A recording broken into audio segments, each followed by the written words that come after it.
इस वीडियो का टॉपिक है HCF by long division. We have to get a program to find the HCF of two numbers by long division method. We have find the HCF by another method in for loop. But यहाँ पे आपको specifically बोला गया है कि आपको long division method use. What is this long division method? आप सबने इसको पढ़ा होगा मैथमेटिक्स में in your previous classes कि अगर आपको लॉन्ग डिवीजन मेथड बोला गया है दो नंबर्स का एचसीएफ निकालने के लिए, तो आप क्या करते हो, बड़े वाले नंबर को छोटे वाले नंबर से डिवाइड करते हैं एंड जो भी रिमाइंडर आता है, what do I mean by remainder, तो यूज द मॉड ऑपरेटर. सबसे पहला पॉइंट, अगर हमने रिमाइंडर की बात कर रहे हैं, सबसे पहला पॉइंट नोट करो कि हमें मॉड ऑपरेटर यूज करना पड़ेगा, है ना. जो भी रिमाइंडर आता है उसको आप फिर से डिवाइड कर देते हो छोटे नंबर से, फिर से रिमाइंडर आएगा तो प्रीवियस नंबर से आप उसको, जो प्रीवियस डिवाइजर था उसको डिविडेंड बनाकर आप उसको डिवाइड कर देते हैं. क्या होता है, जब तक आपका रिमाइंडर जीरो आपको ऑक्यूपाई नहीं होता तब तक ये प्रोसेस चलती रहती है. तो प्रोसेस रिपीटेडली हो रही है, तो रिपीटेडली प्रोसेस अगर हो रही है तो इसका मतलब क्या, हमको इसकी जरूरत पड़ेगी लूप. इसलिए हम उसको बाय लूप पढ़ रहे हैं एंड क्वेश्चन को प्रैक्टिस कर रहे हैं. फॉर लूप में क्वेश्चन क्यों नहीं किया था, अब आप ये बताओ. जब तक आपने क्या बोला, जब तक आपको रिमाइंडर जीरो नहीं मिलता था, ये तो नंबर पे डिपेंड करता है. सकता है नंबर्स के कंटिन्यूअसली प्रोसेस चलती रहे, कितने हो सकता है एक बार चले, दो बार चले, तीन बार चले. यहाँ पे 3 स्टेप्स हैं, सकता है 4 स्टेप्स हो, 5 स्टेप्स हो. तो the number of iterations are not fixed. That's why we are using while loop for this program. तो what to do, कैसे करेंगे. सबसे पहला पॉइंट, एक लेंगे मैक्सिमम नंबर जो बड़ा नंबर है हमारा, और एक लेंगे मिनिमम. या तो हम मिनिमम पता कर लें या तो मैक्सिमम पता कर लें. ये दोनों काम हमें आते हैं. कैसे, दो तरीके से. एक तो इफ एल्स करते हैं, दूसरा मेथड मैक्स, मेथड मिन. आप चाहो तो किसी भी कर सकते हो. तीसरा तरीका एक और टर्नरी ऑपरेटर. टर्नरी ऑपरेटर में आप कर सकते हो कि मैक्स ऑपरेटर किया, मैक्स वेरिएबल लिया, आपने चेक कर लिया अगर एक बी से बड़ा है तो मैक्स में ए स्टोर हो जाए वरना बी स्टोर हो जाए. ये भी आप कर सकते. 3 तरीके हैं. तो मैक्सिमम मिनिमम की झंझट नहीं है. झंझट क्या है, व्हाइल लूप में करना क्या है, कैसे करेंगे, क्या लॉजिक है. सबसे पहला स्टेप क्या है, आपने जो बड़ा नंबर लिया और छोटा नंबर लिया, आपने क्या किया, आप एक चीज ध्यान रखना, जब भी डिवीजन हो रहा है डिवाइडेंड एंड डिवाइजर में आपको डिफरेंस पता होना चाहिए. डिवाइडेंड क्या होता है, जो कि आप न्यूमरेटर में रखते हो. फॉर एग्जांपल अगर मैं 30 को 18 से डिवाइड कर रही हूँ, that means that 30 is divided by 18. तो न्यूमरेटर जो है हमारा वो डिवाइडेंड हो है, और जो हमारा नीचे डिनोमिनेटर है दैट इज डिवाइस, जिससे हम डिवाइड कर रहे हैं.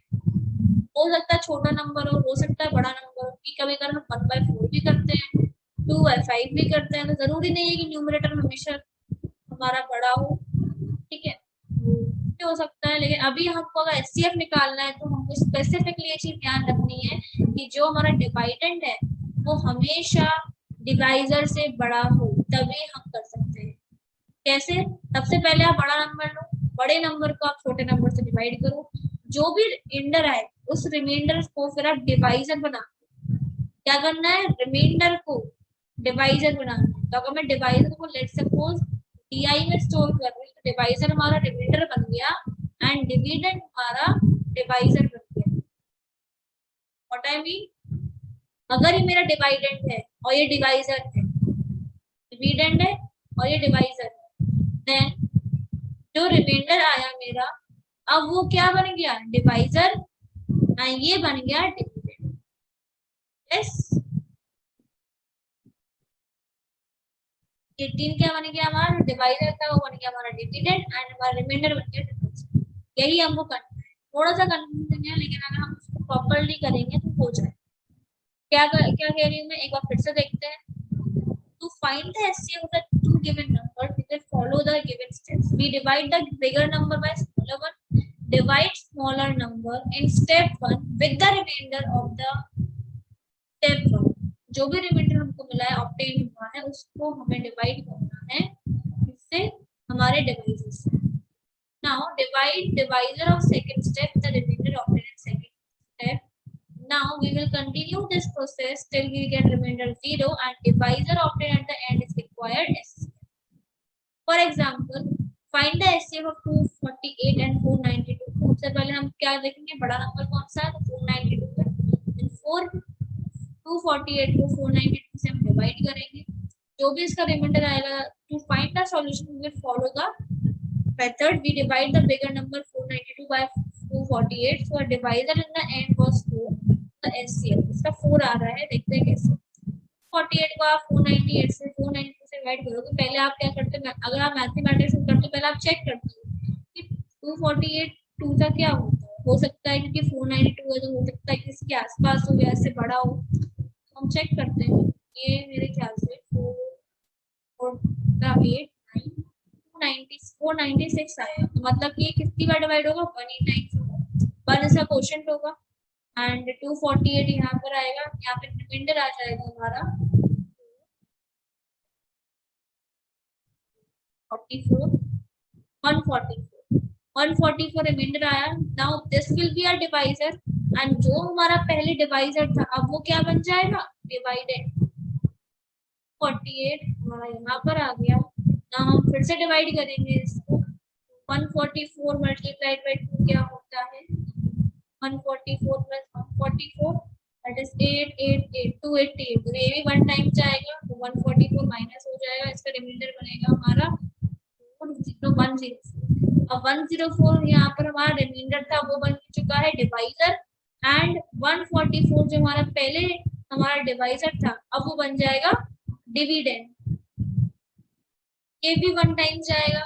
इसको थोड़ा सा ऊपर करते हैं, यहाँ पर लिख लेते हैं बाकी का। 144 1 टाइम जाएगा, इसको डिवाइड माइनस करेंगे 0 4 40 आ गया। अब 40 आया, फिर से हमारा ऐसे करते करते आप करते जाओगे तो लास्ट में आपको जो जब आपका रिमाइंडर 0 होगा, जब आपका रिमाइंडर 0 होगा तो जब वो डिवाइजर जो डिवाइजर बचेगा वही हमारा एचसीएफ होता है, एचसीएफ आएगा हमारा 4। दिस इज द प्रोग्राम जो हमको करना है, implement by using while loop. कैसे करेंगे, एक और एग्जांपल मैंने यहाँ पे लिया है जिसको हम समझ सकते हैं। मेरे को 24 और 18 का निकालना है डिवीजन मेथड से एचसीएफ।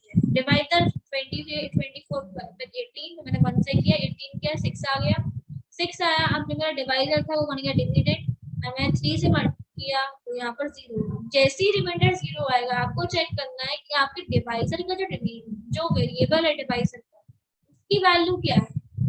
जब 0 आई है तो उसकी वैल्यू क्या है, जो भी वो वैल्यू होगी वही तो एचसीएफ होगी। यही हमको यहाँ पे नोट करना है। इसका प्रोग्राम देखते हैं और उसका ट्रायल करते हैं कैसे मैंने इसको इम्प्लीमेंट किया, यही लॉजिक लगाया है। फाइनल प्रोग्राम जीसीडी मैंने क्लास बनाई, publish at void main scanner system dot out dot print, enter 2 numbers, 2 number ले लिए, चेक कर लिया कौन सा बड़ा है। जो नंबर बड़ा है मैंने उसको क्या किया, मैंने ये मान के चला है कि मेरा जो बड़ा वाला नंबर है, बिगर नंबर है, वो मेरा हमेशा पी में स्टोर है। इसमें स्टोर है पी में, पी में स्टोर रहेगा मेरा बिगर नंबर है, ए में रहेगा मेरा स्मॉलर नंबर। ये मैंने बाय डिफॉल्ट मान के चलना है मेरे को। मैं चाहती हूँ मेरे ज्यादा वेरिएबल्स यूज ना हो, टू यूज लेस स्पेस, ज्यादा स्पेस ऑक्यूपाई ना हो, इसलिए मैंने इसको ये 2 वेरिएबल्स में काम करना चाहती हूँ। आप चाहो तो ये भी कर सकते हो, डिवाइडेंड ले सकते हो, एक डिवीजर ले सकते हो एंड एक मैक्सिमम ले सकते हो, एक मिनिमम ले सकते हो, आप चाहो वो कर सकते हो। लेकिन मैंने कहा यार 2 ही नंबर्स पे काम करना है तो फिर मैं अलग अलग वेरिएबल क्यों लूं, मैं ए और बी में तो काम कर सकती हूँ। मैं इसमें क्या चेक किया कि अगर ए बड़ा है बी से तो बी में ए वाला जो वैल्यू है बी में स्टोर कर दो, बी वैल्यू ए में स्टोर कर, स्वैपिंग कर दी। यहाँ पे मैंने आपको बोला स्वैपिंग जब हमने करी थी बिल्कुल फर्स्ट मॉड्यूल या सेकंड मॉड्यूल में, स्टार्टिंग में फर्स्ट प्रोग्राम में मैंने कहा था इसकी बहुत जरूरत पड़ेगी। तो मैंने क्या किया, अगर फॉर एग्जाम्पल का पहले एग्जाम्पल लेके चलते हैं, अगर ए की वैल्यू लेट्स सपोज 20 है एंड बी की वैल्यू 12 है, मैं चाहती हूँ कि मेरा जो बिगर नंबर है वो हमेशा बी में रहे। अगर मैंने चेक किया कि अगर मेरा ए बी से बड़ा है, मतलब बी में अगर बिगर वैल्यू नहीं है, स्मॉलर वैल्यू अगर यूजर ने दे दी है, तो दोनों की वैल्यू को स्वैप कर दो आपस में, एक एक्स्ट्रा वेरिएबल लेके हमने स्वैपिंग कर दी। आप चाहो विदाउट यूजिंग एक्स्ट्रा वेरिएबल कर सकते हो दूसरे मेथड से, तो ट्राई कर सकते हो इस क्वेश्चन को अपने होमवर्क एज अ होमवर्क, ठीक है। मैंने बस स्वैपिंग कर दी। अब नाउ मुझे इस स्टेटमेंट के बाद बी में मेरी हमेशा बड़ी वैल्यू रहेगी ए से।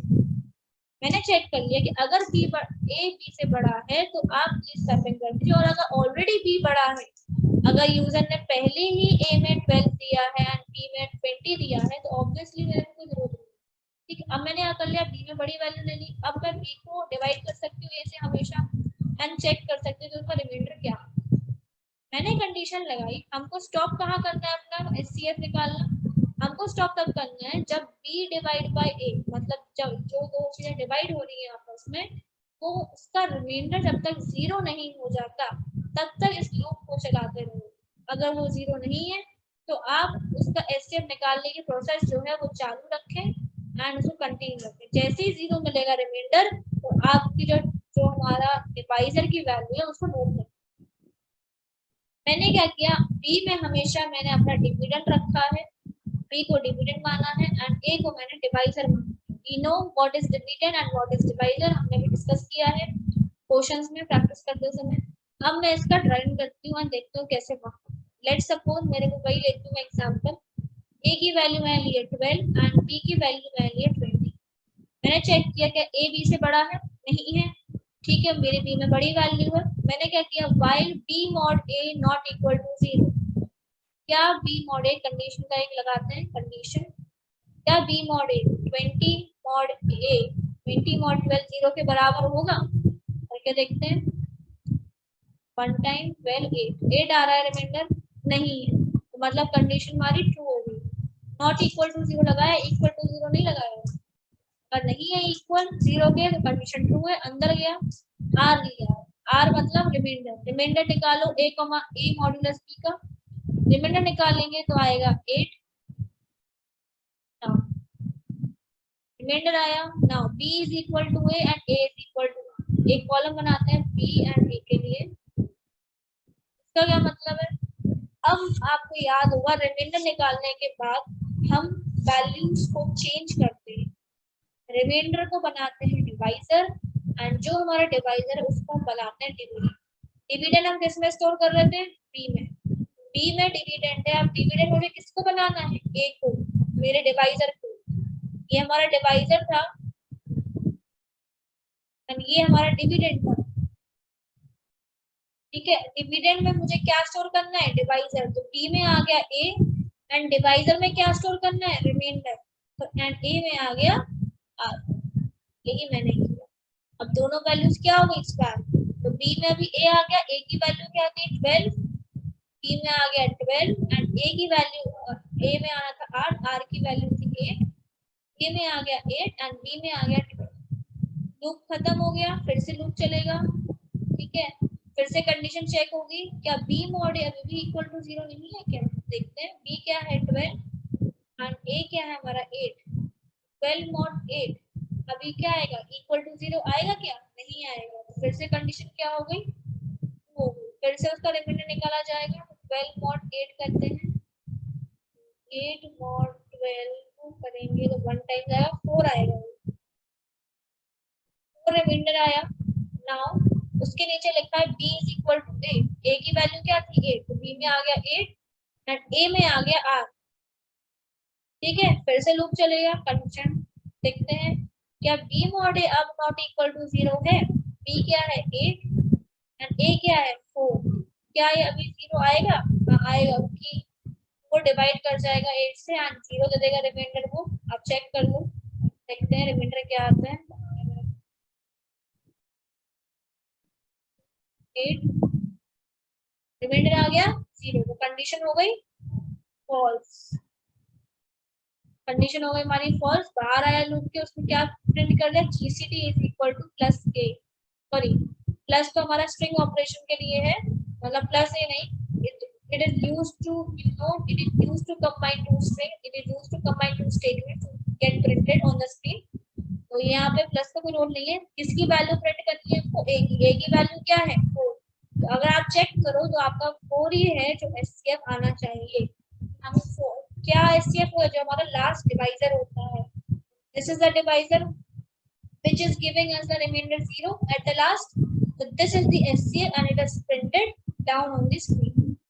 You can check this program by on your ID's platform and run it with different values. So that's it for program for SCF. In next video, we will practice the program on LCM also with different method. Not the formula कि हमने वो formula use किया था SCF into LCM sorry SCF into LCM is equal to A multiplied by वो formula छोड़ के हम कोई एक नया मेथड देखेंगे while loop से कैसे हम LCM निकाल सकते हैं without using SCF. So that's it in this video. Thank you everyone. Bye bye.